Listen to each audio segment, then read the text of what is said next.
सुप्रभात. जय जय रामकृष्ण हरी. 365 दिवसांच्या प्रवचन मालिकेतील आजचा दिवस 188. मूल होऊनच भगवंतापाशी जावे. या जगात कर्माशिवाय कोण राहतो? पण कर्म हे यथासांग होत नाही. याचे कारण आपण कर्म कशा करता करतो याची जाणीवच होत नाही आपल्याला. अधिष्ठानाशिवाय कर्म साधत नाही.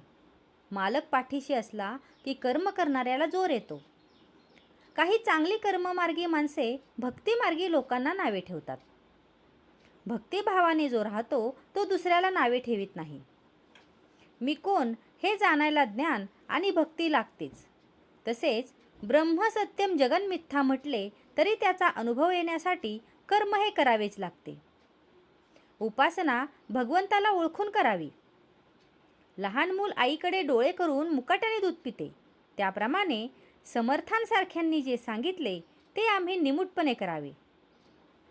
डोळे मिटून जितके काम होईल, अंधश्रद्धेने जे होईल ते अभिमानाने, ज्ञानाचे डोळे उघडे ठेवूनही होणार नाही. म्हणजेच डोळे मिटून जितके काम होईल, जे अंधश्रद्धेने होईल ते अभिमानाने आणि ज्ञानाचे उघडे डोळे ठेवून देखील होणार नाही. याचाच अर्थ तुम्ही मनापासून जे काम करणार नाही ते कधीच पूर्ण होणार नाही. मूल होऊन भगवंताला ओळखावे याला अडचण एकच असते, माझे शहाणपण माझ्या आड येते. भक्त मुलांसारखे वागतात म्हणून देव देखील त्यांचे लाड पुरवतो.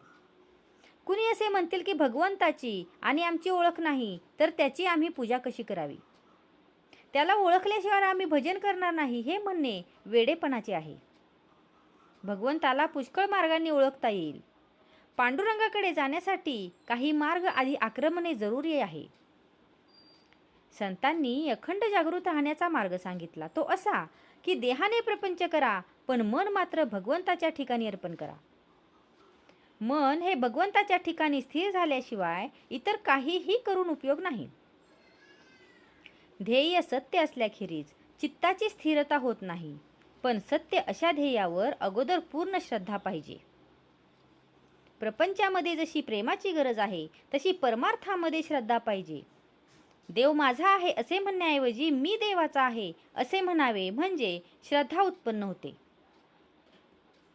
समुद्राचा तरंग असतो, तरंगाचा समुद्र असतो असं नव्हे.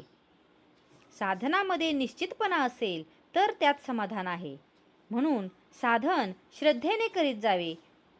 अशी मुंग्यांची राणी जागेवरून हलवली की तिच्या मागे असणाऱ्या हजारो मुंग्या ज्याप्रमाणे तिच्याबरोबरच नाहीशा होतात, त्याचप्रमाणे एक देहबुद्धी काढून टाकली की आपल्या मनामध्ये उठणारे हजारो संकल्प नाहीसे होतात. या देहबुद्धीच्या पलीकडे गेल्यावर जे ज्ञान होते त्यालाच आत्मज्ञान म्हणतात. असे आत्मज्ञान झाल्यावर जे पूर्ण समाधान मिळते तेच खरे भगवंताचे दर्शन होय. भक्तिमार्ग हा प्रेमाचा मार्ग आहे.